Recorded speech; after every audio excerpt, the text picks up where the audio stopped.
¿Qué tal, chicos? Buenos días. Vamos a comenzar nuestra clase número 5 y con esto concluimos nuestra primera semana de trabajo. Es importante que revisen en el Classroom las actividades y tareas que tienen de entregar, que están pendientes, y recordar también que hoy se manda la parte teórica de su trabajo final, el avance o un avance del mismo. Y el siguiente viernes se entrega el Labbook. Ok, ya tienen ahí unos tutoriales para elaborarlos, entonces para que comiencen a trabajar en ello. Y bueno, pues se pongan también, aprovechen el fin de semana para ponerse al corriente con las actividades que estén pendientes de entrega. Por ahí hay algunas que me deben un video, algunas me deben otras actividades. Chequen en su Classroom para que ustedes vean qué es lo que está pendiente de entregar. El día de hoy vamos a ver el segundo personaje de la unidad 3. Ayer vimos a Augusto Comte y el positivismo. Hoy veremos a Karl Marx y veremos 3 teorías. Voy a tratar de ser muy breve porque es muy extenso el tema, sobre todo porque Carlos Marx es pues el personaje más influyente de las ciencias sociales del siglo XIX, ¿no? Entonces, pues es complicado abordarlo sin tratar de extendernos tanto, pero bueno, vamos a comenzar. Aquí ya se los había presentado, aquí lo tenemos en su versión original y acá está la versión pirata, ¿no?, de este sujeto, eh, periodista, economista, filósofo, político, activista alemán, ¿no? Entonces, bueno, vamos a hablar de las 3 teorías de Karl Marx. Voy a irme un poquito rápido. Ustedes pueden ir anotando en el video, lo pueden ir pausando o viendo las veces que sea necesario. Vamos a ver 3 teorías. El nombre de las 3 teorías es la teoría de la estructura y la superestructura. La segunda será la teoría del materialismo histórico. Y la tercera teoría, y la más importante, será la teoría del capitalismo. ¿Ok? Bien, comenzamos con la teoría de la estructura y la superestructura. Una de las aportaciones más importantes para el estudio de las ciencias sociales de Karl Marx. Carlos Marx establecía que toda sociedad se compone de 2 partes. ¿Ok? Algo que le vamos a llamar una base o la estructura, que se compone por las relaciones de producción. ¿Qué quiere decir esto? Que son todas las actividades que nosotros realizamos día a día y que generan un gasto, directa o indirectamente. Así ustedes, el internet que utilizan para ver este video, o la pasta dentífrica que utilizan para cepillarse los dientes, o el jabón con el que se bañan, lo pudieron haber comprado ustedes o lo pudo haber comprado alguien más, pero alguien lo compró. ¿Ok? Todo eso que nosotros utilizamos, esta ropa, lo que nosotros manejamos el día a día, genera un gasto y se tuvo que haber generado por alguien. Repito, pudo haber sido nosotros directamente o alguien más, pero no apareció de la nada. ¿Ok? Todas esas relaciones que se producen o que nos ayudan a producir los objetos, los bienes, Marx le llamó la base de la sociedad, o la que es la estructura. Todo lo que vemos alrededor de nosotros en el día a día, todas esas personas que conviven con nosotros, todas esas relaciones escolares, sociales, laborales, familiares, están sostenidas por esas bases de producción. ¿Ok? Eso le llamó una estructura. Pero Marx decía que por encima de la estructura o de la base de la sociedad, imaginen toda la sociedad a su alrededor. Esa es la estructura. Y decía Marx que por encima había algo invisible, algo que existe en todas las sociedades, ¿ok?, pero que nadie lo puede ver. A este ente o a esta fuerza invisible Marx le llamó la superestructura. ¿Ok? La superestructura, como su nombre lo dice, es más poderosa que la estructura. ¿Ok? Es más poderosa, tiene un poder más grande, por eso se llama superestructura. No se ve, pero está ahí. Y esta es la gran aportación de Karl Marx a la sociología o a las ciencias sociales, el estudio de esta superestructura. Nos decía que esta superestructura tenía 2 funciones. La primera es que nos condicionaba la forma en que vivimos y en la que pensamos. ¿Okay? Esa es su labor más importante. ¿Para qué? La segunda. ¿Cuál era el objetivo? de condicionarnos de cómo vivir y cómo pensar. Segunda, conservar las estructuras sociales perpetuas, es decir, que no se cambie la sociedad. Esa era la función de la estructura, que de la manera ideológica o en la forma de vida no pretendamos cambiar la estructura de la sociedad. Ahora les explico. Vamos con la primera parte. Nos dice, la superestructura entonces existe para que a mí me diga cómo pensar, cómo vivir, pero no lo puedo ver, es algo que existe y no lo puedo ver. Y la superestructura la dividía en dos partes. Una parte que se llamaba el aparato, el apartado ideológico, ¿ok? Y el aparato o el apartado del Estado, ¿ok? Estos eran, o político, eran dos partes. La primera era la más peligrosa según Karl Marx, porque nos decía que esa la adoptamos nosotros mismos por nuestra propia voluntad, y al adoptarla entonces no la identificamos, y Karl Marx decía, la superestructura es un enemigo ideológico, y como enemigo ideológico, cuando no lo puedes ver o no lo identificas, entonces estás perdido, ¿ok? Porque al enemigo, cuando sabes quién es, cuando lo identificas, pues lo repeles o lo atacas, pero cuando no lo identificas, entonces es más peligroso. Y decía Marx que eso justamente pasaba con la superestructura, al menos con el aparato ideológico. ¿Qué componía el aparato, el apartado ideológico de la superestructura? La religión, ¿ok? La religión, la educación, algo de lo que ustedes en este momento están siendo víctimas, aunque sea a distancia, ¿no? La educación, la moda, las modas, las ideologías, las tendencias, ¿ok? Las creencias populares. Esos eran los elementos, incluso la ciencia por ahí decía, ¿no? Hace poco el presidente dijo algo parecido y fue objeto de memes. Marx ya lo había establecido, incluso la ciencia obedece a ciertos grupos de poder. Esas cuestiones, la religión, la educación, las modas, las ideologías, las adoptamos nosotros mismos, pero tienen un objetivo, según Marx: condicionarnos, decirnos cómo pensar, decirnos esto se puede, esto no, no hagas esto, esto sí, esto es bueno, esto es malo. Pero había otra parte importante, el aparato del Estado. Les decía que aun cuando todos estos elementos que mencioné no funcionaban para hacernos pensar como el Estado quiere, entonces echaban a andar la segunda parte de la superestructura, la maquinaria del Estado, la policía, la política, el ejército, es decir, la violencia. Así entonces, si una persona, aun con siendo influenciada por religión, educación, ideologías, modas, tendencias, no entraba en el círculo social con la ideología que el Estado quiere y se rebelaba, entonces el Estado echa mano de la policía, el ejército, y le dice, y lo somete, ¿no? No sé si quede claro esa parte. Si hay dudas, recuerden, escríbanme por favor para saber pues si estamos entendiendo, ¿no? Entonces, esta es la gran aportación de Marx. Esta superestructura, este ente invisible, dice que nos somete, está ahí controlándonos todo el tiempo, ¿ok? Nos está diciendo qué hacer y qué no hacer. ¿Con qué fin? Ya lo dije. Con que las estructuras sociales, es decir, acuérdense de las clases sociales de Marx, proletariado y burguesía. Entonces, con que éstas se conserven, que no cambien, que no vaya a variar la manera en que hemos comprendido la sociedad. ¿Ok? Entonces, esa es la primera teoría, la estructura y la superestructura. Vamos con la segunda teoría, materialismo histórico. El materialismo histórico nos dice Marx que para comprender la sociedad presente y sobre todo entender cómo se desarrollará en el futuro, hay que echar un vistazo hacia cómo se han desarrollado las relaciones sociales a lo largo de la historia. Nos dice que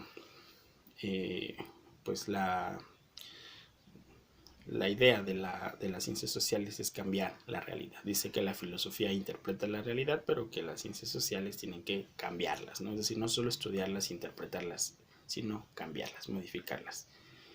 Nos dice que desde el antiguo régimen primitivo de propiedad comunal, ¿qué quiere decir esto? Cuando una persona cazaba un mamut y el mamut era de todos, que eso es una propiedad comunal, que hoy ya no existe, salvo algunas cuestiones como las áreas comunes en las unidades habitacionales, la vía pública, el parque, ¿no? Que son propiedad comunal o de todos. Pues ya no hay muchos ejemplos de esa propiedad comunal, que era el régimen que se mantenía en la propiedad antigua, en el hombre primitivo. Después viene la propiedad privada, que es la que existe, ¿no? Este es mío y lo puedo usar yo, nada más, y a quien yo le dé permiso, obviamente, ¿no? Entonces, su casa, ¿no? La casa de todos, su celular, son propiedad privada. Bien, entonces vamos a ver que dice que una vez que se instaura la propiedad privada en la historia de la humanidad, pues la historia es la misma. Siempre va a haber dos clases sociales, una sometida y una sometedora.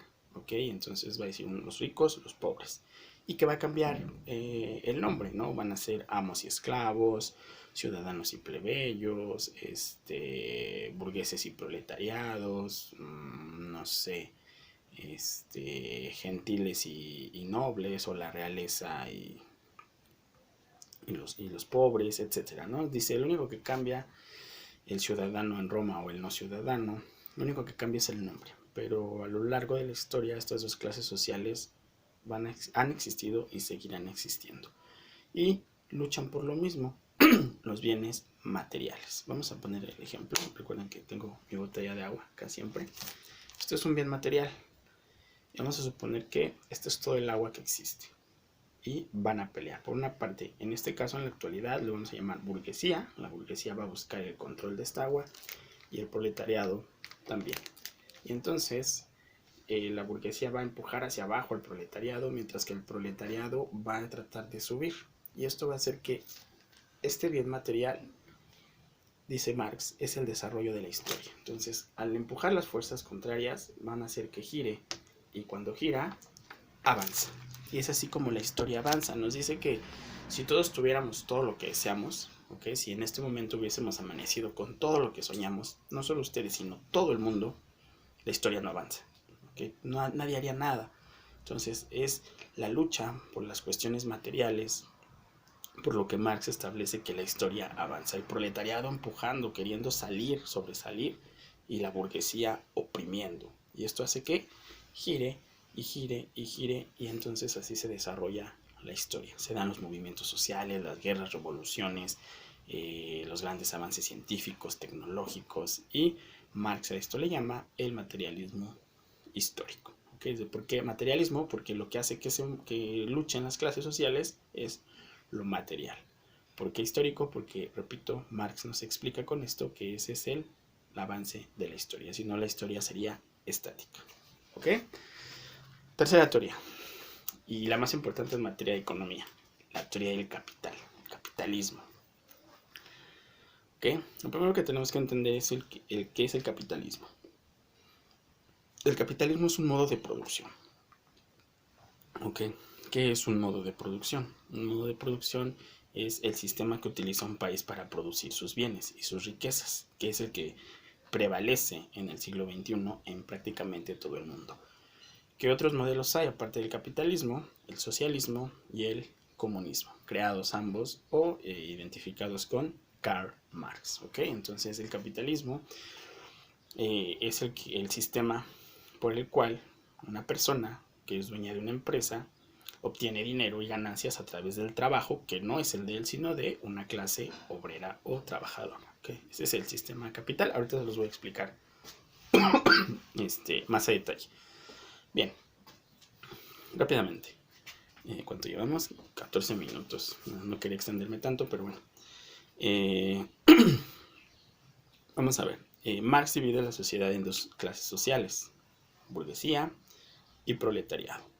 Nos dice que estas dos clases sociales tienen en medio algo en común, algo que le va a llamar el medio de producción, o lo que hoy llamaríamos la empresa, o la fábrica, o la tierra. ¿Okay? Es decir, un medio de producción es aquello que nos ayuda a producir. ¿Producir qué? Riqueza. ¿Okay? Vamos a suponer que es nuestro medio de producción. Nos dice que este medio de producción le pertenece a la clase burguesa, es decir, el burgués es el dueño, pero él no lo trabaja él proletariado. Pero es el medio de interacción, ¿ok? Es decir, entre el burgués y el proletariado, en medio está esa interacción, ese punto de interacción que se llama medio de producción. Y de esta relación, de esta interacción, va a surgir algo bien interesante que Marx estudió y es su gran aportación, que es la plusvalía. La plusvalía en el lenguaje marxista, porque luego dicen, es que el profe me dijo que la plusvalía es esto y entonces piensan que están equivocados. La plusvalía actualmente es el aumento de valor de una cosa, ¿ok? Compro un terreno en Hidalgo y me cuesta 100,000 pesos y en 3 años, cuando la zona se urbanizó, lo vendo en 200,000. Esos 100,000 de ganancia es la plusvalía, es decir, el aumento de valor de algo con el paso del tiempo. Pero ese no es el significado que Marx le da a la plusvalía. La plusvalía en el lenguaje marxista significa que es la diferencia entre lo que vale mi trabajo y lo que me pagan por él. Esa diferencia es la plusvalía. Voy a poner un ejemplo así, rapidísimo. El empresario o el burgués tiene una fábrica, su medio de producción, aquí está, que elabora chocolates. Y de esos chocolates obtiene 10,000 pesos a la semana, ¿ok? De la venta de sus chocolates. De esos 10,000 pesos a la semana, él paga de mantenimiento 500 por la máquina de hacer chocolates y de materia prima paga 1,500, ¿ok?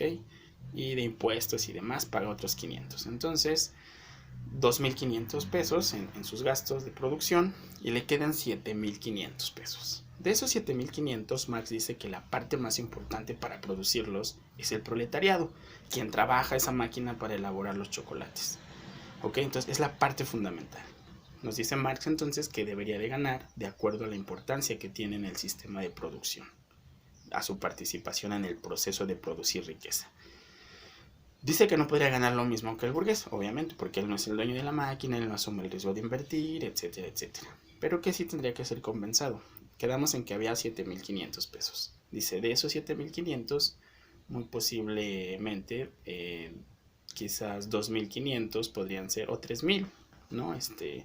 Para el proletariado y 4,000 para el burgués, ¿no? Ese sería como algo que Marx llamaría justo, de acuerdo a la importancia que tiene cada uno.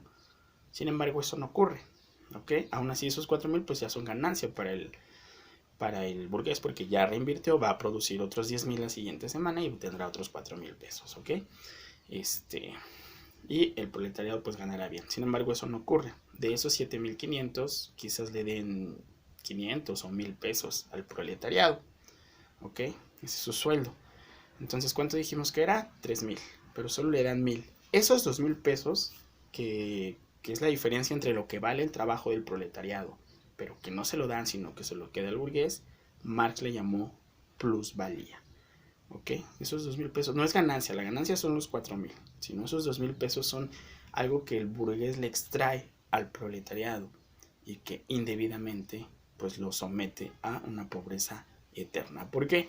Porque el proletariado cobra sus 1,000 pesos a la semana y los gasta en pasajes, en comidas, en la renta, en la luz, el internet, los zapatos, sus hijos, el vecino, la tanda, lo que ustedes quieran, las deudas en Coppel, Electra, y espera con ansias el siguiente día de pago, el siguiente viernes o sábado o la quincena. Vuelve a cobrar y los vuelve a gastar, vuelve a cobrar y los vuelve a gastar. Y así va a pasarse toda su vida trabajando para sobrevivir. En cambio, según Marx, si le pagaran su plusvalía o lo que es el valor de su trabajo, el valor real, quizás no podría ahorrar todo, pero a lo mejor se gastaba otros 1,000 en otras cosas, pero podría ahorrar 1,000 o 500 pesos a la semana.